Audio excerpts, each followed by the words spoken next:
ગુજરાત જઈશું બોડેલી, અમિત શાહ ત્યાં સભાને સંબોધિત કરી રહ્યા છે। આપણા જસુભાઈ રાઠવાના ચૂંટણી પ્રચારમાં એ વખતે હું આપ સૌને કહેવા માંગુ છું કે જસુભાઈ રાઠવાના નામ સામે કમરના નિશાન પર દબાવેલો એક એક વોટ આપણા નરેન્દ્રભાઈને ત્રીજી વાર વડાપ્રધાન બનાવવાનો છે।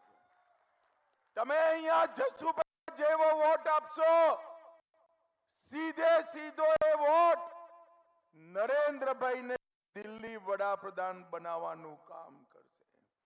ભાઈઓ બહેનો, નરેન્દ્રભાઈએ ગુજરાતથી જઈ સમગ્ર દેશની અંદર વિકાસ, સુશાસન, સુરક્ષા, સ્વાસ્થ્ય, સમૃદ્ધિ અને શિક્ષણનું કામ સમગ્ર દેશની અંદર। હું સમગ્ર દેશનો પ્રવાસ કરી ત્રીજા ચરણમાં ગુજરાત પહોંચ્યો છું। પૂર્વ જઈએ, પશ્ચિમ જઈએ, ઉત્તર જઈએ, દક્ષિણ જઈએ તો એક જ અવાજ સંભળાય છે, મોદી મોદી મોદી મોદી। ચારે બાજુ નરેન્દ્રભાઈને, આપણા ગુજરાતના નેતા નરેન્દ્રભાઈને વડાપ્રધાન બનાવવાનો સંકલ્પ દેખાય છે। મિત્રો, આજ હું અહીંયા આવ્યો છું ત્યારે આપણી સામે ગુજરાતમાં કોંગ્રેસ પાર્ટીને ઇન્ડી એલાયન્સ ચૂંટણી લડે છે। જીતવાના તો છે જ નહીં એ, પરંતુ ભગવાન ન કરે જીતી જાય તો હું છોટા ઉદેપુરની જનતાને પૂછવા માંગુ છું, વડાપ્રધાન કોણ બનશે ભાઈ? મારું તો ચોખ્ખો હિસાબ છે, ભાજપા જીતશે અને નરેન્દ્રભાઈ વડાપ્રધાન બનશે। આ ઇન્ડી એલાયન્સ એ જીતે તો વડાપ્રધાન કોણ બને ભાઈ? કોઈને નામ ખબર છે? હું પૂછું છું, શરદ પવાર બની શકે? અરે જોરથી બોલો, બની શકે? આ મમતાબેન બની શકે? સ્ટાલિન બની શકે? ચંદ્રબાબુ નાયડુ આપણી જોડે આવી ગયા છે, ઉદ્ધવ ઠાકરે બની શકે? અને છેલ્લે એક નામ કહું છું, રાહુલ બાબા બની શકે? અરે કેમ હસો છો ભાઈ? હસવા જેવું શું છે? એ કોંગ્રેસ પાર્ટીના મોટા નેતા છે। એક પત્રકારે ઇન્ડી એલાયન્સના નેતાને પૂછ્યું કે ભાઈ કો વડાપ્રધાન કોણ બનશે? તો થોડા મૂંઝાઈ ગયા, પછી કઈ જવાબ ના આવડ્યો કે બધા વારા ફરથી એક એક વર્ષ બનીશું। અલા અક્કલના ઓથમીરો, આ ભાગીદારી પેઢી નથી, દેશ ચલાવવાનો છે, દેશ ચલાવવાનો છે। ભાઈઓ બહેનો, એક એક વર્ષ સત્તાનો બટવારો કરવા વાળું આ ઇન્ડી એલાયન્સ, ઘમંડિયા ગઠબંધન મને કહો, દેશને સુરક્ષિત રાખી શકે? જોરથી બોલો, રાખી શકે? કોરોના જેવી આફત આવે તો દેશને બચાવી શકે? કાશ્મીરમાંથી આતંકવાદનો સફાયો કરી શકે? આદિવાસીઓનું કલ્યાણ કરી શકે? મિત્રો, એ લોકો કેવળ ને કેવળ જૂઠું બોલવાનું કામ કરી શકે। હમણાં રાહુલ બાબા એન્ડ કંપનીએ ચલાવ્યું છે કે નરેન્દ્રભાઈ આવશે તો અનામત જતી રહેશે। કેમ જતી રહેશે? કે એમને 400 પારનો નારો અનામત છીનવી લેવા માટે આપ્યો। અરે રાહુલ બાબા, કોઈ સલાહકાર તો સારા રાખો। આ રાહુલ બાબાને ગમ નથી પડતી। 2014માં પણ નરેન્દ્રભાઈ જોડે પૂરી બહુમતી, 19માં પણ નરેન્દ્રભાઈ જોડે પૂરી બહુમતી થી। ક્યારે નરેન્દ્રભાઈએ એસસી, એસટી, ઓબીસી ની અનામત હટાવવાનું કામ નથી કર્યું। ભાઈઓ બહેનો, હું આજ મોદીની ગેરંટી છોટા ઉદયપુર વાળાઓને કહીને જાઉં છું, જ્યાં સુધી ભારતીય જનતા પાર્ટી શાસનમાં છે, અનામતને કોઈને હાથ લગાવવાનો અધિકાર નથી. આ અધિકાર એસસી, એસટી, ઓબીસી ભાઈઓનો છે અને અધિકાર એમનો અબાધિત રહેવાનો છે. એસટી, એસસી બક્ષી પંચના અનામત પર કોઈએ ડાકો નાખ્યો હોય, કોઈએ લૂંટ મચાવી હોય તો કેવળ ને કેવળ ઇન્ડી એલાયન્સ. ભાઈઓ બહેનો, કર્ણાટકમાં એમની સરકાર બની અને એમની સરકારે 4% મુસલમાનોને આરક્ષણ આપ્યું, રિઝર્વેશન આપ્યું, અનામત આપી. 4% મુસલમાનોને આપી એનો અર્થ તમે બક્ષી પંચની 4% અનામત લૂંટી ગયા. આંધ્રપ્રદેશમાં એમની સરકાર આવી, મુસલમાનોને 5% રિઝર્વેશન આપ્યું, અનામત આપી. 5% અનામત મુસલમાનોને આપી એનો મતલબ તમે 5% બક્ષી પંચની અનામત છીનવી લીધી. ભાઈઓ બહેનો, આ રાહુલ બાબા એન્ડ કંપની જો દેશમાં સત્તા પર આવશે તો મુસ્લિમ અનામત આપી એસસી, એસટી, ઓબીસી ની અનામત છીનવી લેશે. ભાઈઓ, આજ હું અહીંથી રાહુલ બાબાને કહેવા માંગુ છું, સૌથી પહેલા સ્પષ્ટતા કરો કે કર્ણાટક અને આંધ્રપ્રદેશમાં જે મુસલમાનોને અનામત આપી છે, એસટી, એસસી અને બક્ષી પંચના ભોગે આપી છે, એ અનામત તમે પાછી લેવા માંગો છો કે નથી લેવા માંગતા? આ તો ઉલટા ચોર કુટવાલ કો દાંટે. ભાઈઓ બહેનો, એમને અનામત લઈ લીધી અને મોદી સાહેબ પર આરોપ લગાવે છે. હું આજે સ્પષ્ટ કરી દઉં છું, આદિવાસી ભાઈઓ બહેનોના ત્યાં, બક્ષી પંચના ભાઈઓ બહેનોના ત્યાં ઘેર ઘેર ફરી વળો અને મોદી ગેરંટી કહો કે ભારતીય જનતા પાર્ટી છે ત્યાં સુધી અનામતને કોઈ હાથ નથી લગાવી શકવાનું. ભાઈઓ બહેનો, મને કહો ભાઈ, આ કાશ્મીર આપણું ખરું કે નહીં? જરા જોરથી બોલો. શું બોલો છો ભાઈ? કાશ્મીર આપણું છે કે નહીં? આ ખરગે સાહેબ, કોંગ્રેસના પ્રમુખ, એવું કે છે કે રાજસ્થાન અને ગુજરાત વાળાને કાશ્મીર જોડે શું લેવા દેવા? ભાઈઓ બહેનો, ખરગે સાહેબ 80 પાર કરી ગયા, પરંતુ ગુજરાત અને ભારતને નથી ઓળખી શક્યા. ખરગે સાહેબ, મારી વાત સાંભળી લો, ગુજરાતનો એક એક જણ કાશ્મીર માટે પોતાનો જીવ આપવા માટે તૈયાર છે. આ કોંગ્રેસ પાર્ટીએ 70 વર્ષ સુધી 370મી કલમને દત્તક બાળકની જેમ પોતાના ખોરામાં રમાડે રાખી. તમે બીજી વાર મોદી સાહેબને વડાપ્રધાન બનાયા. મોદી સાહેબે 5 ઓગસ્ટ 2019 ના દિવસે 370મી કલમ સમાપ્ત કરી હંમેશા માટે કાશ્મીરને ભારતની સાથે જોડી. ભાઈઓ બહેનો, જ્યારે 370મી કલમ હટાવવાનું કામ લોકસભામાં ચાલતું હતું, આ રાહુલ બાબા, ઘણી વાર તો મને એમ થાય ઉભા ના થાય તો કોંગ્રેસને ફાયદો થાય, પણ ઉભા થઈ ગયા બોલો અને કહ્યું કે 370મી કલમ ના હટાવશો. મેં કહ્યું કેમ ના હટાવે ભાઈ? તેમને કહ્યું કાશ્મીરમાં લોહીની નદીઓ વહી જશે. અરે રાહુલ બાબા, 5 વર્ષ થયા, લોહીની નદીઓ છોડો, કાંકરી ચારો કરવાની કોઈની હિંમત નથી. આ નરેન્દ્ર મોદી સરકાર છે.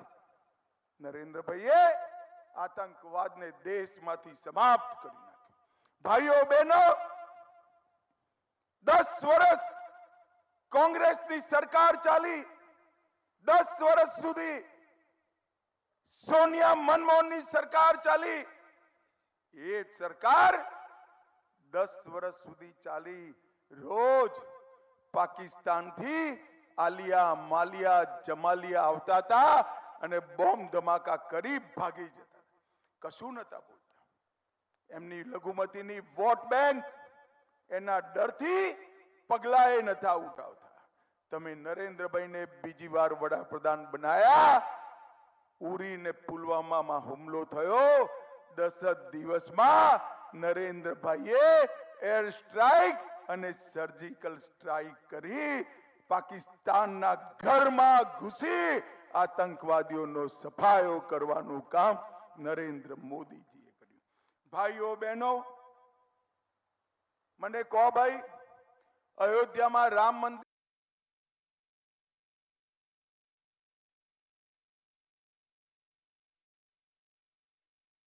સૌથી મોટો ફાયદો અગર કોઈને મળ્યો હોય તો આપણા આદિવાસી અને બક્ષી પંથ સમાજના ભાઈઓને મળ્યો છે. ભાઈઓ બહેનો, નરેન્દ્ર મોદીજીએ 80 કરોડ ગરીબોને 5 કિલો અનાજ પ્રતિ વ્યક્તિ પ્રતિ માસ ફ્રી ઓફ કોસ્ટ આપવાનું કામ કર્યું. 12 કરોડ ઘરમાં શૌચાલય બનાવવાનું કામ કર્યું. 4 કરોડ ગરીબોને ઘર આપવાનું કામ કર્યું. 10 કરોડ ગરીબોને ગેસનું સિલિન્ડર આપવાનું કામ કર્યું.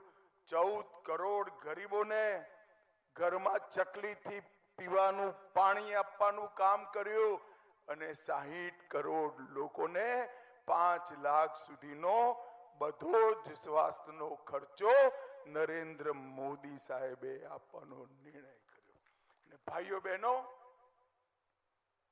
બાબા સાહેબ આંબેડકર આપણા બંધારણની અંદર લખીને ગયા હતા કે આદિવાસીઓની જેટલી વસ્તી હોય એ વસ્તીના પ્રમાણમાં એમને બજેટમાં હિસ્સેદારી આપવી. 2001માં નરેન્દ્રભાઈ મુખ્યમંત્રી બન્યા, 2002માં ફરીવાર બન્યા અને ભારતનું બંધારણ આયા પછી પહેલી વાર ગુજરાતના બજેટમાં 14% પૈસા મારા આદિવાસી ભાઈઓ બહેનો માટે ફાળવવાનું કામ નરેન્દ્ર મોદીજીએ કર્યું. વન બંધુ કલ્યાણ યોજના, જેમાં આદિવાસી વ્યક્તિ, ગામ, ક્ષેત્ર અને સમગ્ર વિકાસનો વિસ્તારનો વિકાસ થાય એ પ્રકારનું કામ કર્યું. દરેક આદિવાસી ગામમાં, મને કહેજો ભાઈ છોટાઉદેપુર વાળો, 24 કલાક વીજળી આવે છે કે નથી આવતી? જોરથી બોલો, આવે છે કે નહીં? દરેક આદિવાસી ગામમાં સરખી ભણવાની વ્યવસ્થા કરી, પબ્લિક હેલ્થ સેન્ટરના, કોમ્યુનિટી હેલ્થ સેન્ટરના જારા ગૂંથ્યા, રોડો બનાયા. અને ભાઈઓ બહેનો, આ કોંગ્રેસ પાર્ટી 1 નંબરની આદિવાસી વિરોધી પાર્ટી છે. એમના જમાનામાં આદિવાસી કલ્યાણ મંત્રાલય જ નતું. આદિવાસી કલ્યાણનું કામ ગૃહ મંત્રાલયમાં એક જોઈન્ટ સેક્રેટરી સંભાળતા હતા. અટલજી વડાપ્રધાન બન્યા 1999માં, આદિવાસીઓ માટે સૌથી પહેલું અલગ મંત્રાલય બનાવવાનું કામ અટલ બિહારી વાજપેયીએ કર્યું. મિત્રો, વાજપેયી જે નરેન્દ્રભાઈએ NCST national commission for scheduled tribe ની સ્થાપના કરી અને 70 વર્ષથી આ કોંગ્રેસ પાર્ટીએ કોઈ આદિવાસીને રાષ્ટ્રપતિ નતો બનાવ્યો. નરેન્દ્રભાઈએ ઓરિસ્સાના ગરીબ ઘરની આદિવાસી દીકરી દ્રૌપદી બેનને રાષ્ટ્રપતિ બનાવવાનું કામ આપણા નરેન્દ્ર મોદીએ કર્યું. ભાઈઓ બહેનો, કોંગ્રેસની સરકારથી 2014 સુધી આદિવાસી કલ્યાણનું બજેટ 29,000 કરોડ હતું. અને નરેન્દ્રભાઈ આયા પછી અત્યારે આદિવાસી કલ્યાણનું બજેટ 1,31,000 કરોડ રૂપિયા કરવાનું કામ નરેન્દ્રભાઈએ કર્યું. એકલવ્ય વિદ્યાલય 740 બનાયા, 1 લાખ બાળકો એ રેસિડેન્શિયલ સ્કૂલમાં ભણે છે. 40,000 શિક્ષકોની ભરતી કરી 75,000 કરોડ રૂપિયા ડિસ્ટ્રિક્ટ મિનરલ ફંડ માટે આપ્યા. નર્મદા જિલ્લામાં બિરસા મુંડા આદિવાસી યુનિવર્સિટી બનાવી. ગોધરામાં ગુરુ ગોવિંદ આદિવાસી યુનિવર્સિટી બનાવી અને આદિવાસીઓ માટે મ્યુઝિયમ બનાવવાનું કામ પણ નરેન્દ્ર મોદીજી કર્યું. ભાઈઓ બહેનો, આ કોંગ્રેસ પાર્ટી રાહુલ બાબાના નેતૃત્વમાં ચુનાવ લડે છે. એમના નેતા રાહુલ બાબા છે. અમેઠી હાર્યા એટલે વાયનાડ ગયા. હવે વાયનાડે હારવાના છે એટલે અમેઠી જવાની જગ્યાએ પાછા રાયબરેલી ગયા. રાહુલ બાબા, મારી એક સલાહ સાંભળી લેજો. પ્રોબ્લેમ સીટમાં નથી, તમારામાં છે. રાયબરેલીએ તમે પ્રચંડ બહુમતીથી હારવાના છો. ગમે ત્યાં ભાગો, જનતા તમને શોધે છે. ભાઈઓ બહેનો, આ કોંગ્રેસ પાર્ટી દેશનું વિભાજન કરવા માંગે, ઉત્તર ભારત દક્ષિણ ભારતના ભાગલા કરવા માંગે. આ કોંગ્રેસ પાર્ટીના હાથમાં આ દેશ ના સોંપાય. જ્યારે નરેન્દ્રભાઈ ત્રીજી વાર મુખ્યમંત્રી બનવાના હોય ત્યારે સમગ્ર ગુજરાતની જનતાની જવાબદારી છે કે ફરી એકવાર ત્રીજી વાર 26 સીટો પર કમર ખીલાવાનું. મને કહો ભાઈ, છોટાઉદેપુર વાલા સૌ લોકો આપણા જસુભાઈ, આગળ આવો ભાઈ, જસુભાઈને પ્રચંડ બહુમતથી જીતાડશો? અરે જોરથી બોલો, જીતાડશો? કમરના નિશાન પર બટન દબાવશો? મોદી સાહેબને ત્રીજી વાર વડાપ્રધાન બનાવશો? 400 પાર કરાવશો? 26 સીટો કમર ખીલશે? તો મારી સાથે બંને હાથ ઉઠાવો બંને હાથ. વિજયના વિશ્વાસની મુઠ્ઠી ભીંચો અને પ્રચંડ અવાજે બોલીએ, ભારત માતા કી જય શ્રી રામ, જય શ્રી રામ. વંદે વંદે વંદે. આ ધોમધક્કા તાપમાં આટલી મોટી સંખ્યામાં જસુભાઈને આશીર્વાદ આપવા માટે આપ સૌ આયા. આપનો હૃદયપૂર્વક ખૂબ ખૂબ ધન્યવાદ, પ્રણામ, નમસ્કાર. તો બોડેલીમાં અમિત શાહનું જાહેર સભાને સંબોધન કે જેમાં તેમણે કોંગ્રેસ અને રાહુલ ગાંધી પર પ્રહાર કર્યા. સાથે તેમણે રાહુલ બાબા અને શહેજાદા કહી અને રાહુલ ગાંધી પર પ્રહાર કર્યા. બોડેલીમાં અમિત શાહનું જાહેર સભાને સંબોધન જેમાં વિકાસના કાર્યોને લઈને પણ તેમણે વાતચીત કરી છે. વોટ કરવાની સૌ કોઈને અપીલ કરી. ઉમેદવારોને ભારતીય જનતા પાર્ટીને જીતાડવાની પણ તેમણે લોકોને અપીલ કરી.